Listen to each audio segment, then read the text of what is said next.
Hello and welcome to EV Car Share. So it's an early morning, it's a little bit dark, that's why I've got the lights on, that's why I'm all a bit kind of, lighting's not great for film.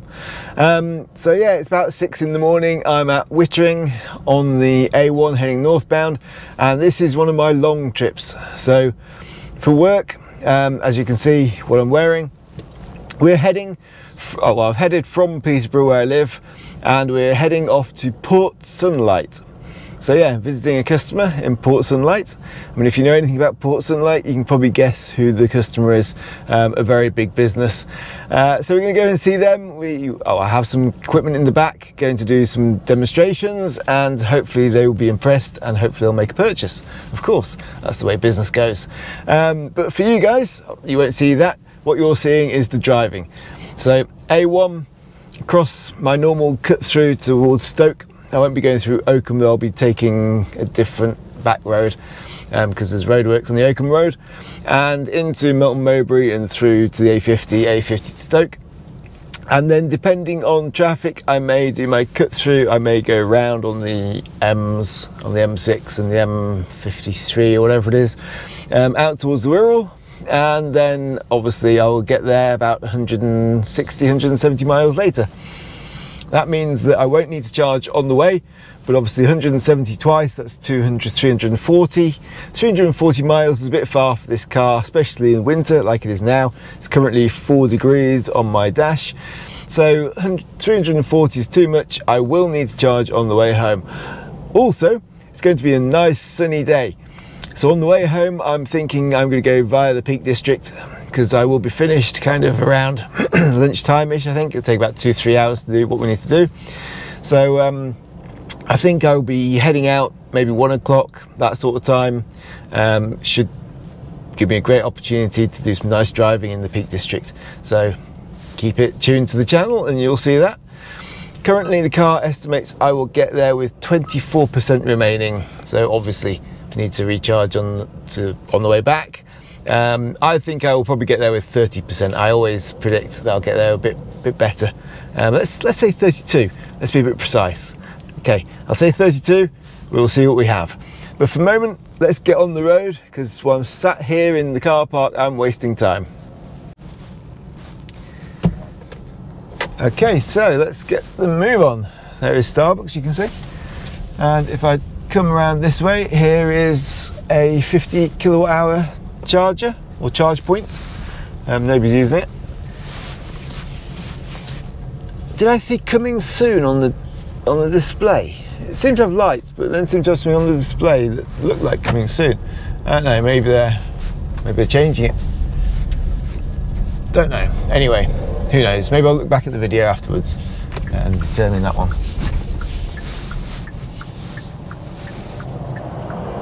It's early morning, so I should find a gap in the traffic any moment now. It's going to be too busy on the A1. There we go. Let's get this thing on the road.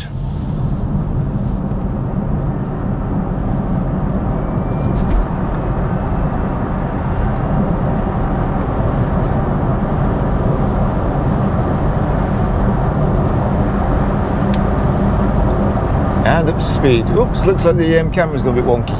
Too many potholes. Let's see if I can fix that.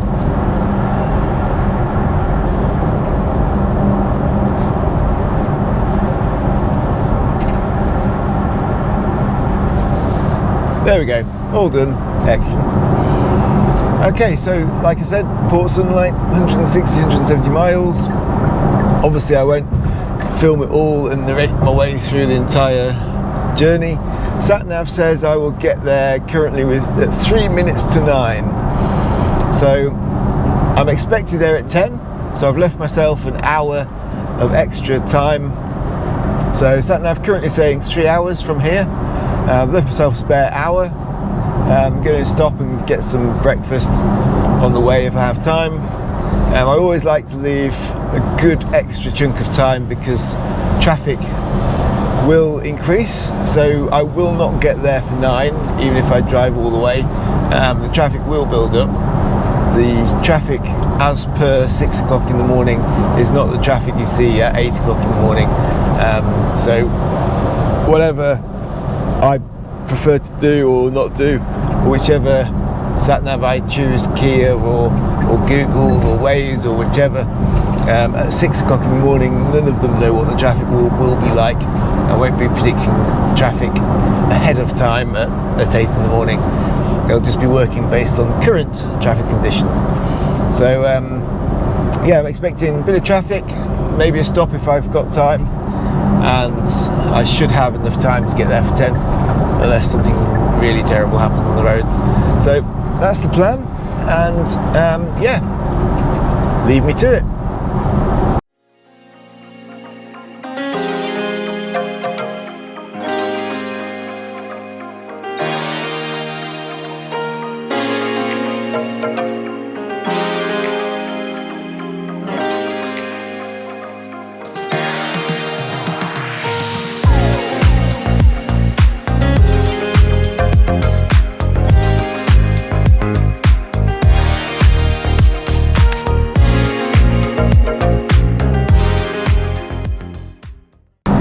Okay, so quick update. I had a quick stop just a moment ago. Uttoxeter, stopped at McDonald's to get myself some breakfast. Didn't stop to eat it. I've taken it with me, takeaway, so I've got it here in the car. Got myself a double sausage and egg McMuffin with a hash brown and a flat white. So that should keep me going. About 10 minutes to stop, go in, collect my food, come back out again. So ETA to the destination is now 9:13. It had slipped a little bit, there was some traffic prior to hitting Uttoxeter. So I've still got, it's now 9:14 now, so I've still got a good 40 minutes of time in my schedule in case of getting delayed on the motorway or something like that. There's still some trafficy sections, if you want to call them that, still to come. It's just before 8 o'clock, so we're just kind of entering what will be the busiest time for the UK roads in the mornings on a weekday. So I'm glad I've got the spare time. Always good to be there early rather than to be rushing around trying to get there or getting there late. The car is now predicting I will arrive and have 29% remaining, so maybe my 32 will be fairly accurate that I predicted at the beginning of the journey. We shall see. Total journey efficiency 3.1 miles per kilowatt hour, been going for 2 hours, done just coming up to 90 miles, so average speed of 45 miles an hour, which I find is a little bit low, but quite common on the UK roads. I get similar if I'm travelling down to Dunstable to the office. I never get up to 50, that's for certain, as an average speed. The car says 150 miles remaining in the battery. I have 71 still to do, so that would leave, what, 79 at the destination. So yeah, obviously we'll need to, as I've been saying, in fact, no change on that, we'll need to charge on the way home at some point. So that is the update. Sorry about the rattling you can hear in the back, that's all my kit. It's actually a trolley that I have that makes the most noise, really annoying, but there we go. So I got my breakfast, so I'm going to go on and eat that, and I will catch up with you all later.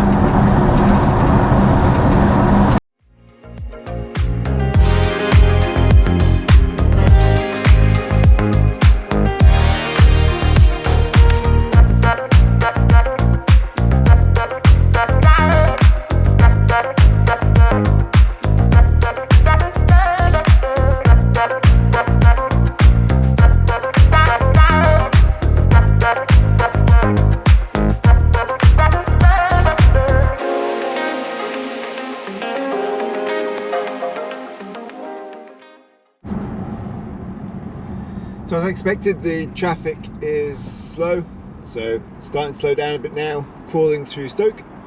You might have noticed that in front of me is another EV6. There we go.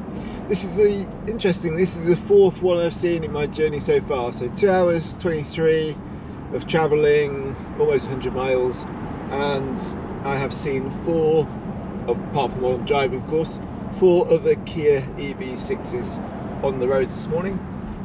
A couple of years ago, you barely ever saw one, if any, and they'd just been released, but now they're quite a common sight. You see them quite a lot. They're not an unusual car anymore. Same goes for electric cars. There's lots of them. There's an i3 BMW that's just ahead of this EV6 a little bit. Of course, they're not the most common. Petrol and diesel cars are still more common, but it's becoming a familiar sight now to see electric cars. It's not an unusual thing anymore. I just thought I'd bring that one to your attention, bring that one into the video. I will keep counting my Kia EV6s for this journey, and we'll see how many we get by the time we get home. So that's 4 so far, and I haven't got there yet. I've got a journey home as well. So what we reckon, 10?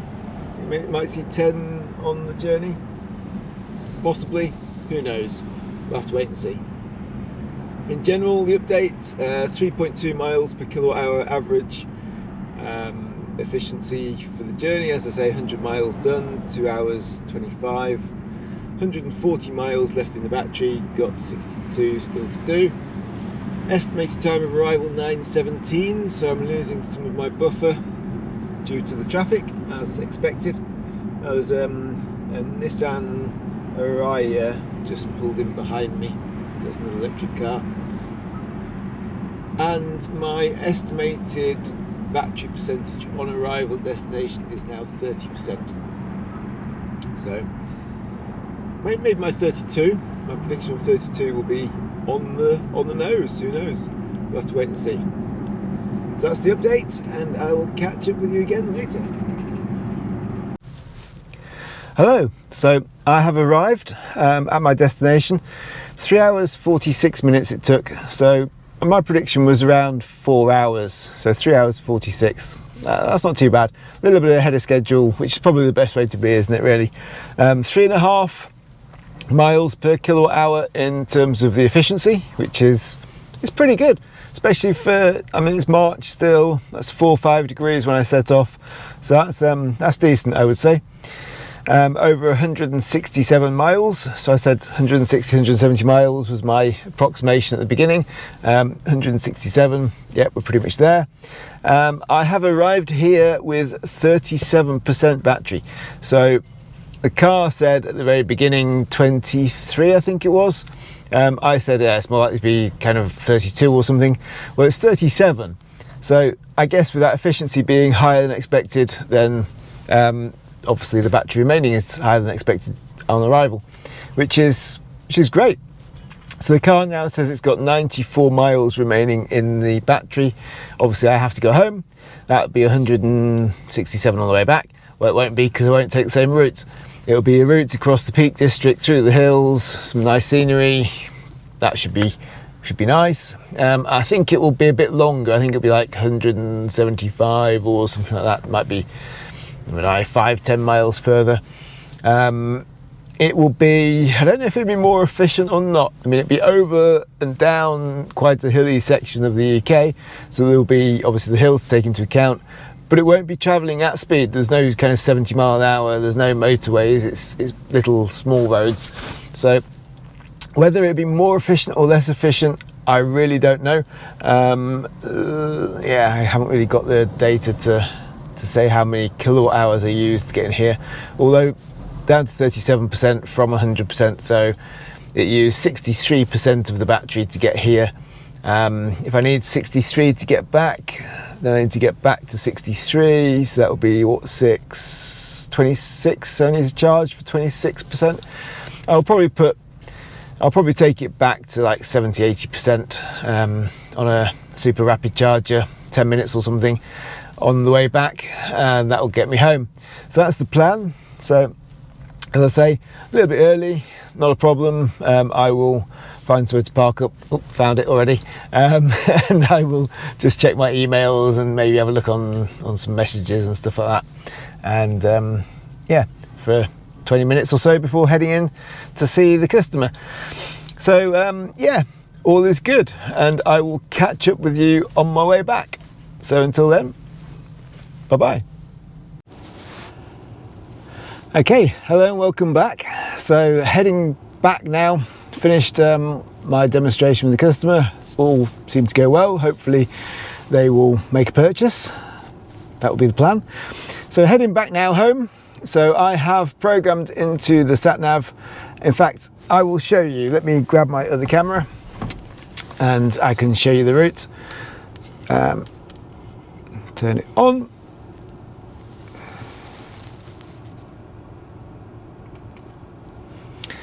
Here we go. So you can see here on the sat nav, that's where I am, up near Liverpool. That's where I'm going, down to Peterborough. And instead of letting it give me the route, which it would have given me the same route as I took on the way, I fancy, it's a beautiful day, I fancy a trip over the hills, over the Peak District. So I've put in 2 waypoints here, 1 and 2 that you can see. This is Macclesfield and this is Bakewell. And I know from experience and from my knowledge of the geography of the area that that will force the sat nav to give me a route across the peaks and up the Cat and Fiddle climb, which is what I want to do. And then after point 2, I'm happy for it to take me fastest route back, so it's done the rest of the calculation. You can see here it says I will get to Macclesfield with 15%, I will get to Bakewell with 7%. Obviously I won't get home. I haven't included the include charging stations. It's 165 miles, it's going to be 4 hours 32, so it takes an extra hour. But that's fine, I'll still get back around tea time, which I think is good for the day. And I get the enjoyment of the nice roads. So that, I mean, that's the decision you make. If I wanted to get back early, then I'll just take the motorways, wouldn't I? So I do need to charge, so I will probably charge sometime immediately. There are some motorways initially, and there's some services there with very fast Gridserve chargers, and there's a Burger King, I think, so I'll probably go and grab myself some lunch, because I haven't had lunch. So lunch and a charge, and then in the afternoon over and all the way to Peterborough. I'll probably get back around 6 o'clock or something like that. So that's the plan. It's 165 miles. I should be able to do it with about, I might charge to 80% or something. That'll give me more than enough to make it all the way back to Peterborough and have some left at the end as a buffer. So that will be my plan. So let's get on with it. One thing I didn't remember though to mention, I'm trying one of my car beers. So this is the Lost AF. So going over the Peak District, hopefully I don't get lost AF or lost as fudge, because it's obviously little roads and I'm not that familiar, so maybe I will. But this is my my car beer, as I like to call them, so alcohol-free beer. Makes a good difference, a good change from all the sugary stuff you get, your Coke and all that sort of stuff. So all is good. Let's get on the move. Okay, so I've programmed a charge point. It is on this is a Gridserve Charge Point. It's 10 miles away. It's on the motorway. Can't remember if it's M53 or M54, but if you search for it, you probably find it. It's got 12 Gridserve CCS rapid, ultra rapid chargers, 350 kilowatts. The battery is currently at about 12-13 degrees, so my battery preconditioning has been activated. So I have let me show you on the camera. I have the little icon, the little red icon, and it came up with the message saying that battery preconditioning was active. And my temperature in my battery is now rising, which I can see on car scanner. So down here, don't know if you can see that on this camera because of the lighting, but yep, it's showing 14 degrees now from 13 degrees. It's just started to heat up, which is good. So that will enable me to be absolutely certain of getting the fastest possible charging when I get to my charge point. It's only 10 miles away, so whether or not it will fully get up to temperature, I don't know. We'll have to wait and see. But it will certainly be warmer, and the closer you are to around 25 degrees, the better. Particularly on the coldest part of the battery, because that's what it works with when it's below. So that will then enable me to charge at the fastest rate, which is good. I mean, it'll still charge otherwise, it'll just be a bit slower. So depending on whether you want to use energy heating your battery or whether you want the fastest charge or all these sorts of things, it will determine whether you choose to put it on or not. I've decided that I will on this occasion. Probably mostly for this video, really, to be honest. If I was just driving this on my own, would I do the preconditioning and do an extra fast charge? Maybe not. Maybe I'll just park up and spend a little time waiting, a bit longer waiting, but who knows. Anyway, so for the purpose of the video, I have the preconditioning on. It is now heating the battery, and it will charge faster when I get there, which is all good. So 10 minutes time, we'll see how it goes.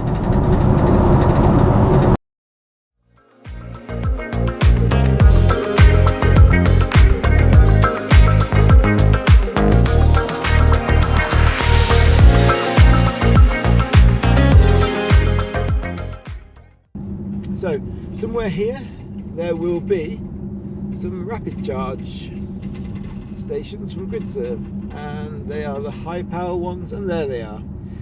So I can see them just here. So if I turn left,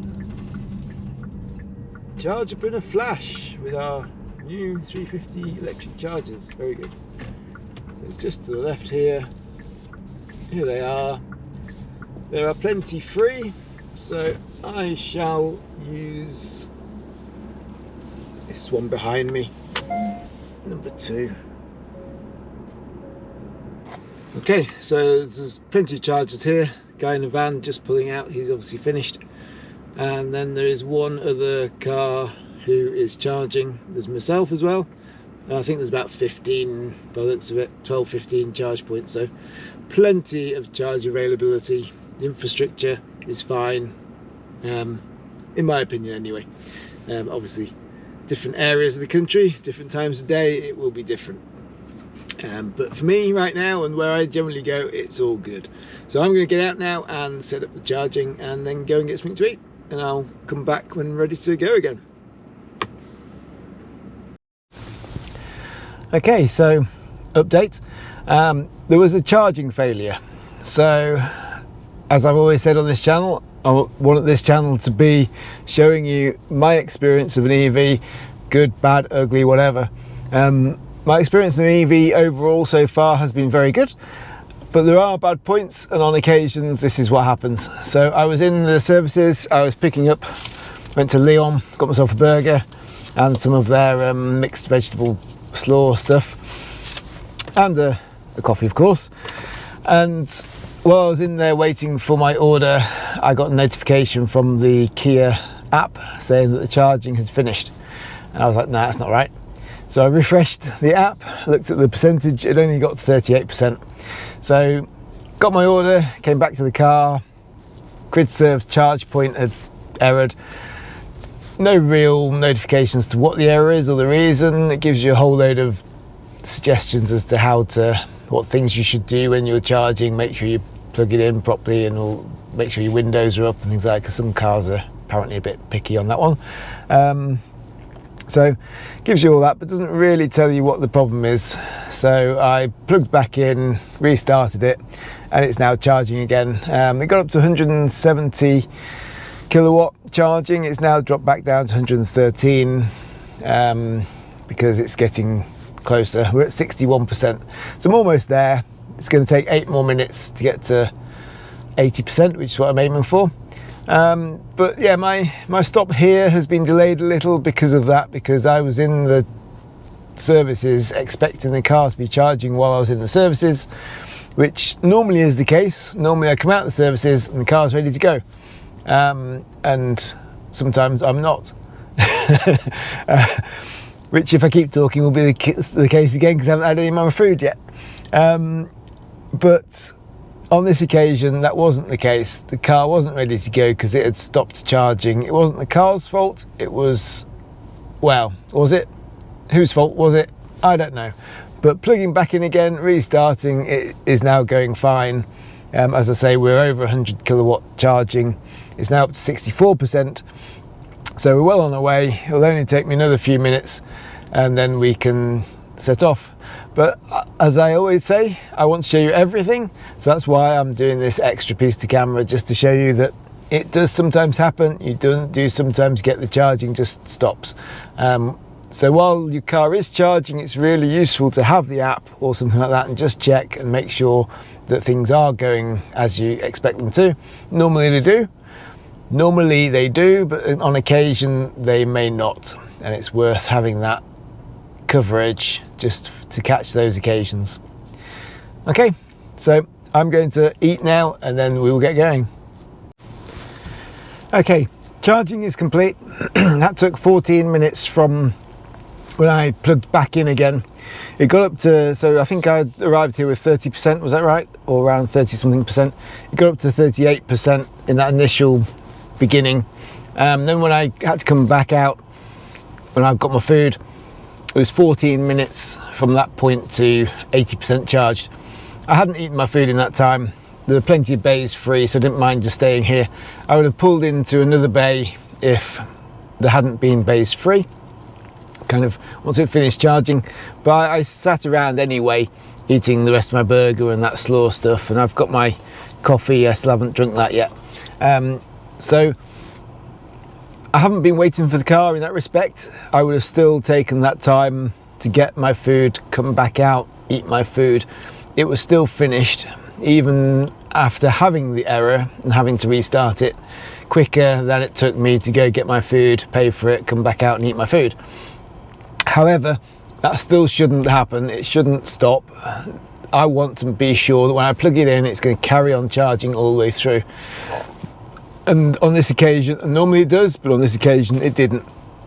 So that still gets a black mark on that one, even though when I did plug it in, it was really fast. So 14 minutes, fantastic. I don't know, maybe there was 2 extra minutes it spent charging before stopping. So call that 16, 17 minutes or something overall. Yeah, it's good. So I'm going to get on my way now again. I have set my sat nav again. It is now 154 miles remaining on this return journey. I'm going to go over the peaks, over the Peak District. After my charge to 80%, it tells me I've got 211 miles of range.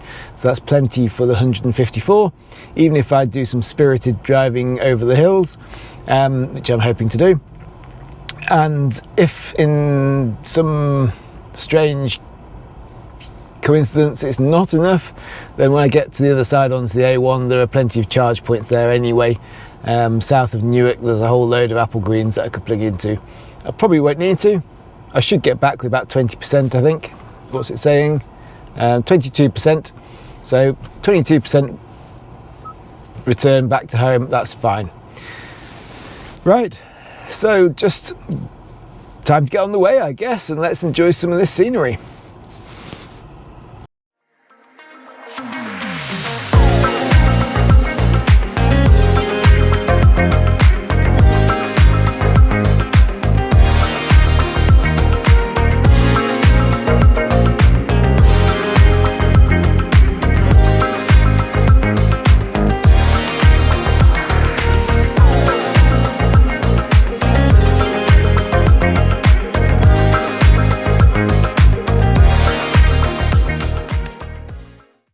Okay, so you can see the hills ahead.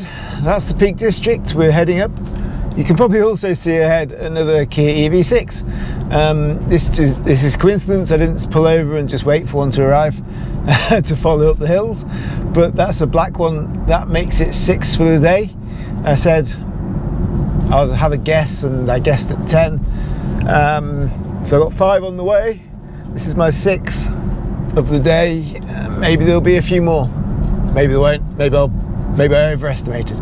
Anyway, so this is the road up to and over the Peak District. It goes past what used to be a pub called the Cat and Fiddle. Oh, my Kia EV6 is turning off, so he's not joining me. Oh well. Obviously my Kia EV6 is, but the one I was following isn't.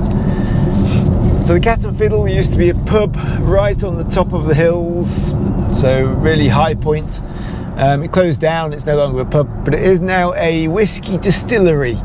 So if you fancy some craft whiskey from a small company rather than the big multinationals like Diageo, then yeah, try the Cat and Fiddle whiskey. Up there also there is a cafe, supposed to be very nice, High Peak Cafe or something like that I think it's called. I did consider stopping there, going there for my lunch, but it didn't really line up with my plans, so I'm going to go past it and onwards. I might stop somewhere at the top and take some photos. But these twisty roads are what we're likely to get. The van taking a wide line there. So I'm going to keep the camera rolling because this is what I want to show you. But I will stop talking. We'll probably play some backing music to accompany this. So enjoy the scenery. This is going up the Cat and Fiddle climb from Macclesfield up to Bakewell on into the Peak District. Enjoy.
little pub we've just passed.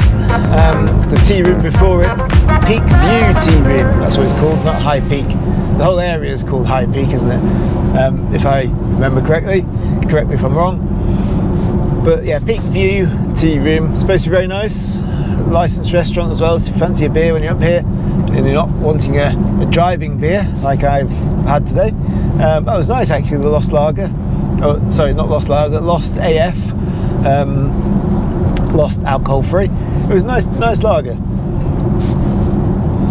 Clearly different to the actual Lost Lager that you get with the alcohol in it, but you can tell it's from the same blend of hops and barley and so on, same ingredients, but when I think they stop the fermentation from happening, or not allow it happen as much, so you get a different taste. It's definitely a different taste, slightly different.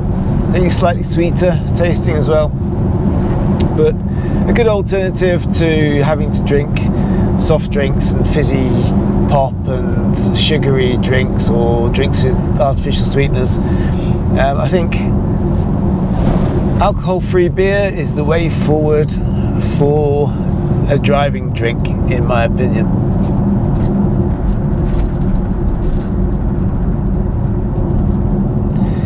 And isn't this beautiful? I hope you enjoyed the video up the climb there, up to the Cat Fiddle. It's all lovely scenery still. I seem to have caught up with some traffic. It's quite a good run for me up until catching up with this Kia Niro, is it? I had nothing in front of me, had nothing behind me. I've still got nothing behind me.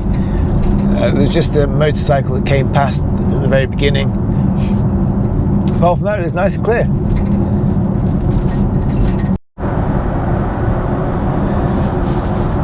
Okay, so gone are the nice rolling hills of Derbyshire. Well, we are still in Derbyshire. Gone are the nice driving roads of the Peak District. I hope you enjoyed that.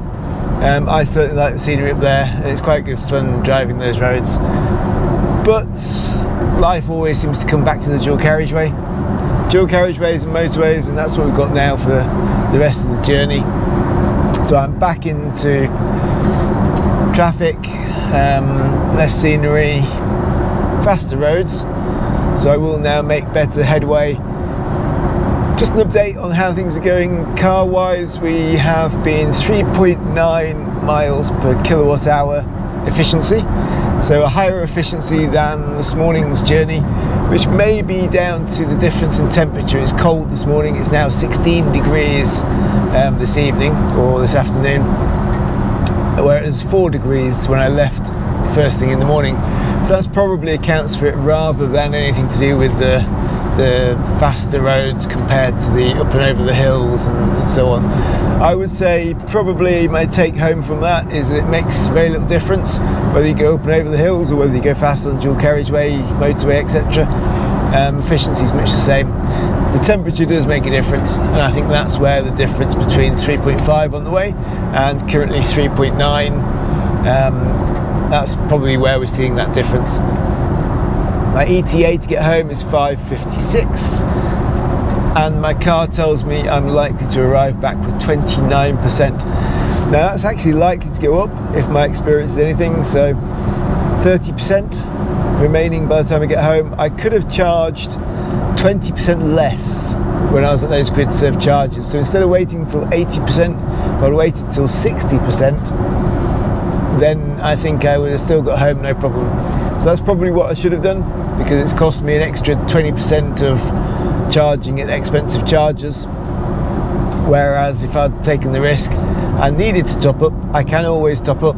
There are always places ahead where I could always add an extra 10% or 5% or whatever to get me home if I needed it closer to home. So probably it would have been better to have underestimated rather than overestimated, gone for 60% rather than 80%.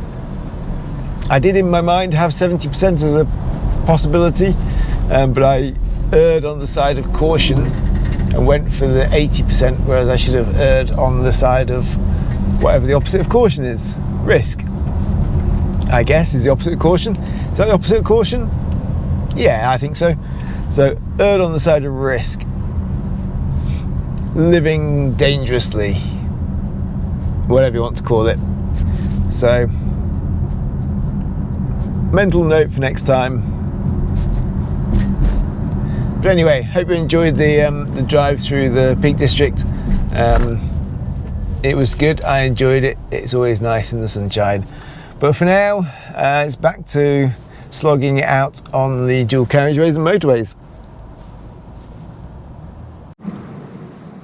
Okay, so that's the journey done, complete, finished, finito. I'm back, well, not completely back home, I'm back further than I started at least. It's only a few miles from here. I normally stop here. This is some services at Starbucks on the A1, heading southbound just near Alwalton. But this is where I call the end. 32% remaining in the battery, 79 miles. As I said, I could have charged 20% less. If I'd charged 20% less and gone to 60 instead of 80, I'd now have 12%. I'd still have enough for the last little mile or so to get home. And then I could plug in, and that extra 20% that I paid for on the road at the services at the Gridserve, 79 pence per kilowatt hour, would have been at home at 7 pence. So more than 10 times less for that percentage that I charged. But I wanted to go over the hills. I wasn't sure how that would affect my car's efficiency. I wasn't sure whether or not I would need a bit extra. In retrospect, I could have put in that 60. I'd have definitely got over the hills, and then if I'd needed to charge coming down the A1, then I could have done that, just topped up another time. But I didn't think about that. I didn't do it that way, so that's that. EV6 count, so I've been counting those today, seen a few on the roads, got to 7. So 1 white one, 3 red ones, and 3 black ones. And of course I'm driving a matte grey one. So none of the blue ones today, none of the yacht blue ones. They're a lot less common actually, although it's a really nice colour. That was the other option I would have gone for had I not gone for this one. I didn't consider the red or the black. For me it was either this one, the matte grey, the yacht blue, or the white. I'd just come from a white car, so I kind of wanted to change, so it was kind of yacht blue or the matte grey, and I went for the matte grey, which is this one. So yeah, it's been a good journey. No problems really, well, apart from that one problem in the charging where the charger stopped mid-session and I had to restart it, but apart from that, all is good. I enjoyed my driving beer, my Lost AF from Brewdog. Nice beer. I mean, it tastes different to alcoholic beer. It's not got, there's kind of an edge that the alcohol gives the beer, but for a driving drink, very nice. Better than filling up on Coke and Dr Pepper and all that sort of stuff, or even apple ties. And so I'm pleased with my solution, and I will definitely be trying out some more alcohol-free beers as I do my drives and post them on the channel as well, of course. So that just leaves me to finish to say, if you haven't subscribed, please do. Please like the video, put your comments down and below. I love a chat, and thank you for watching, and I'll speak to you next time.